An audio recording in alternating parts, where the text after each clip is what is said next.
This video is going to be really for snap reactions to this Switch 2 Direct, and in the coming days and weeks, there'll be more to deep dive. But right from the start, let's just say, wow, that was absolutely relentlessly awesome. The absolute density of this presentation from start to finish was insane.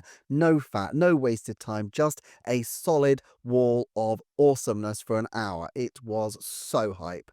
The fact that we were a half hour in before they even mentioned third-party games is stunning to me, and there was really no sense of them warming everyone up with talk of the Switch previously and how successful it was. They know they've been successful, and now they're showing how they want to continue to be successful. So let's start at the beginning. Mario Kart World. Just graphically, Mario Kart World looks stunning. The gorgeous, huge vistas, the beautiful graphics, and it really does seem to be sticking to the core Mario cast, which is pretty rad, though I would expect further extensions to bring us back to the likes of Zelda and Animal Crossing characters, at least in the future. However, this seems like something that could be achieved with DLC, which would perhaps be a good compromise in stopping the game becoming a complete Smash Kart experience. I wasn't sure that Mario Kart would be a launch game, but of course they have made it into a launch game by essentially building the biggest one-player mode possible for it. This really feels like Mario Kart of the wild in scale and in scope, and I am absolutely here for it. I always love Mario Kart, but this has to be the most exciting one yet. I didn't get time to look through everything, but there were some incredible glimpses I loved, such as what appears to be called the Donkey Kong Pass track, which includes the classic DK-style scaffolding. I'm sure there'll be time to deep dive those features as time goes by. Time of day and weather conditions are also mentioned and included. There seem to be all sorts of mode, and of course the classic Grand Prix structure for those who enjoy that. I think this makes very clear what the offer for Mario Kart World is and how it distinguishes itself completely from Mario Kart 8 Deluxe.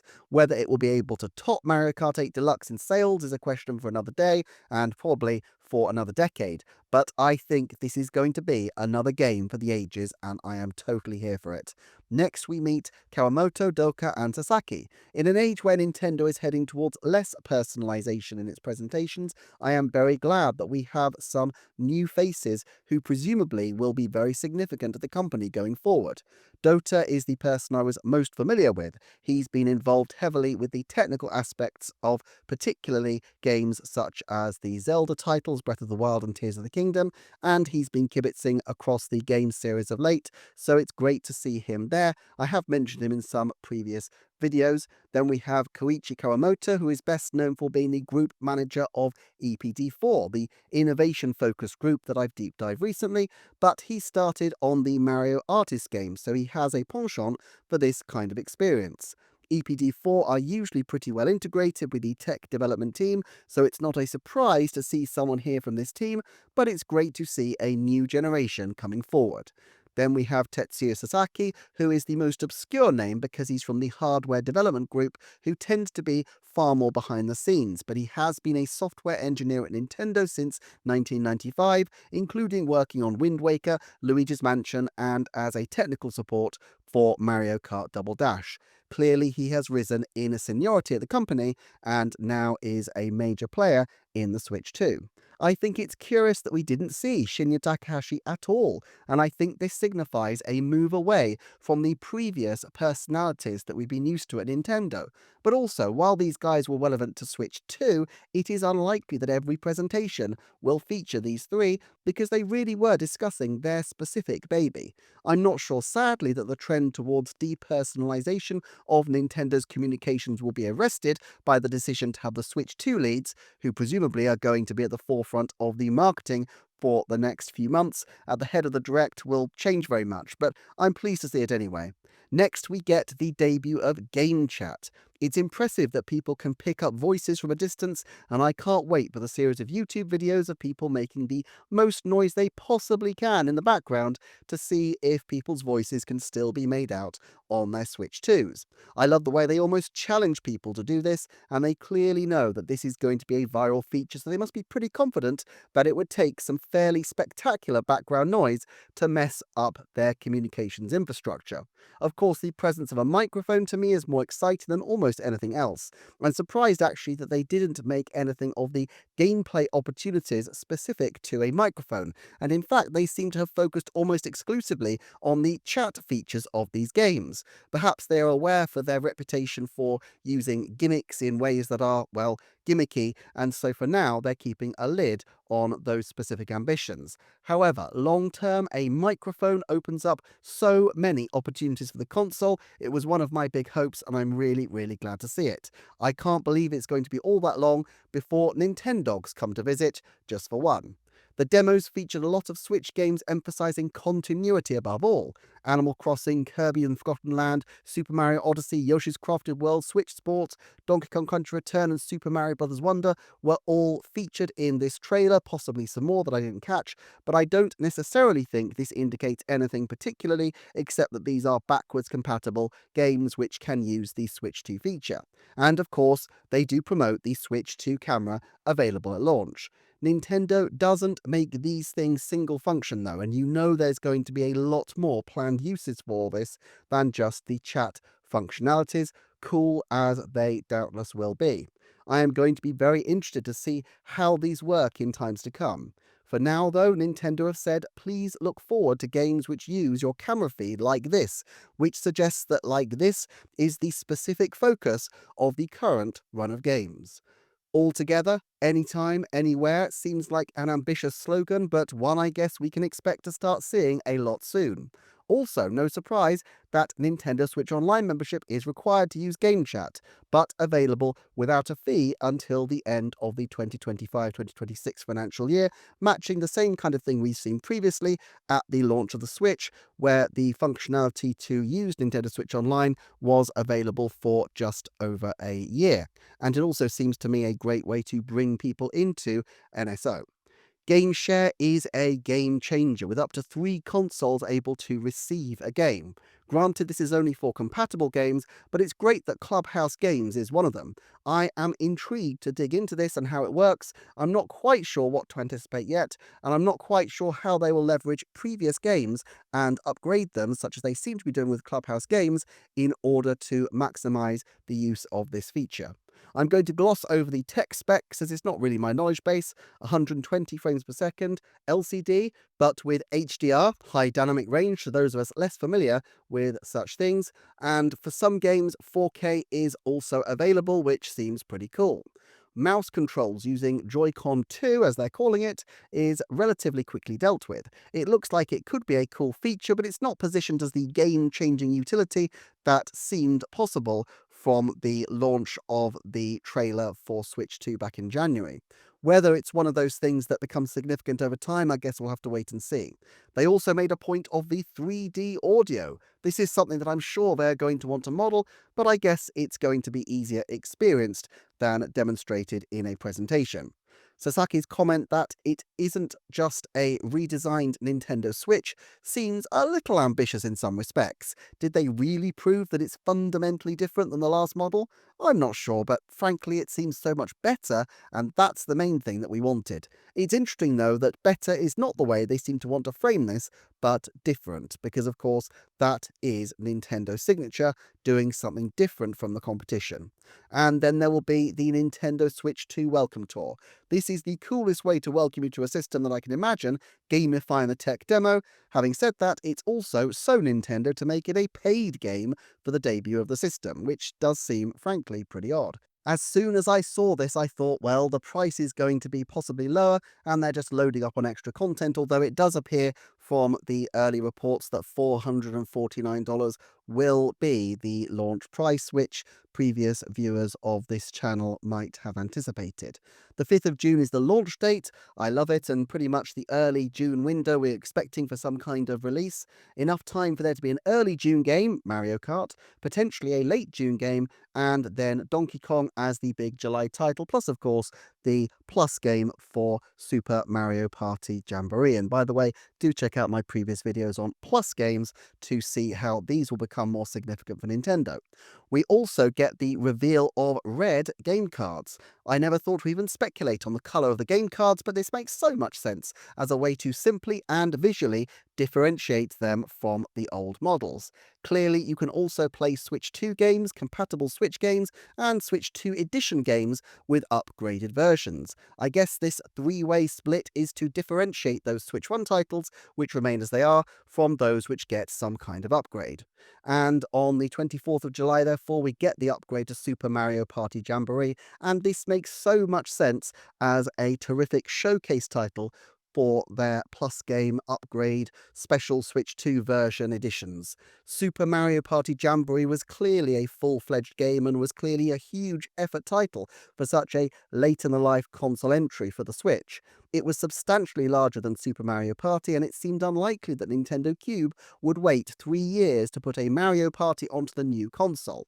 Also, let's face it, Nintendo Cube's premier game series are so well suited to tech demo type games. There's also an element of activating the sunk cost feeling for people who already own Jamboree that the game can be so expanded simply by using it with a new console. I'm very excited to see how these expansions are used going forward. Both Breath of the Wild and Tears of the Kingdom are mentioned with enhanced frame rates, and that is particularly amazing. I kind of expected one, but not both. Zelda Notes is the specific edition for Breath of the Wild and Tears of the Kingdom, an interesting feature approximating the use of the Wii U's gamepad techniques in times gone by, and a way of kind of bringing Breath of the Wild full circle to the Wii U version. It's one alternative option to a gamepad, I guess, although it seems like a very mild addition, but I personally am very happy for the Zelda team to be focused on the next title rather than polishing up games gone by. Kirby and the Forgotten Land plus Starcross World. Oh, I am so delighted to see this one back, as I absolutely adore Kirby and the Forgotten Land, and getting a whole new world for Kirby is going to be a true delight. And then Metroid Prime 4 Beyond. Was there ever any doubt that we would get two versions? Mouse controls and graphical improvements are as expected, but let's face it, these are going to be so much fun when the game finally releases. Also, it's great to see a Switch 2 version of Pokemon Legends ZA, which does look nicer in this mode, though I hope it's not because they're shortchanging the base version. Then there's a game called Dragon Drive. I love the idea of wheelchair basketball being given its own game. I'm not quite sure how popular this will turn out to be, as the grungy look seems a little bit dingy, but I guess it's designed to appeal to a particular audience maybe. But the play mechanics do seem interesting. I did expect a new IP in the vein of ARMS in the summer of 2025, and Drag Times Drive feels like it's very much designed to fit into that niche. I hope to see more of this title, as currently it feels a little uninspired just aesthetically. Hopefully the Switch 2 experience events will give it a push. No word either on who's behind it yet. I would guess EPT4 or ARMS producers EPT9. Another Hyrule Warriors game as a Zelda's game for the year was a call that I've made a few times, and to be honest, it did seem pretty much locked in. These aren't my favourite Zelda games, but they definitely scratch an itch. Age of Imprisonment feels like an odd title. Clearly they wanted to reference Age of Calamity, but I wonder if they also wanted to save the name The Imprisoning War for a later time, perhaps as the name of a film. Obviously, having the name The Imprisoning War already associated with a game might cause complications for Nintendo, and so in this respect, it potentially makes sense to save it and use Age of Imprisonment instead. And if I was disappointed about the lack of a Wind Waker for the year, along comes weirdly, GameCube for Switch 2. And this is the only one that really made me go, huh. I know there was a leak about the controller, but from the point of view of the technology, the DS did make far more sense to me. Moreover, Wind Waker on NSO as opposed to Wind Waker HD was a massive, huh. F-Zero GX instead of a full remake as well. I mean, it's great from a financial point of view in terms of not having to buy these games if you already own NSO, but these games have so much potential to be refreshed.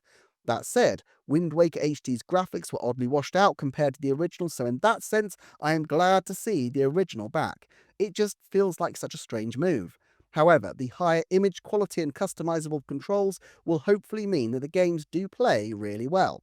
I haven't actually played Wind Waker in a couple of decades, so I am very excited to revisit it. I guess ultimately reprogramming the Wii U pad facilities from Wind Waker HD perhaps seemed more work than just doing a beautiful version of the original game.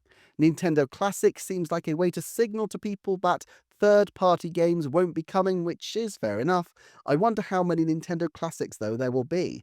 No mention of a price increase, but surely this can't be too far down the track for NSO. I know a lot of people will be going wild over the third-party stuff, and especially that final game, which was clearly a huge coup for Nintendo, but I must admit, my major focus is always the first-party stuff, so I don't have anything else to say except, looks cool. Dusk Bloods is a particularly cool title, I think. I'm interested in the creator's voice feature as well, more thoughts about how they might use this another time. However, two final revelations were really thrilling to see. First of all, Kirby's back. From the shading, I instantly thought Smash, but it's Kirby's Air Ride.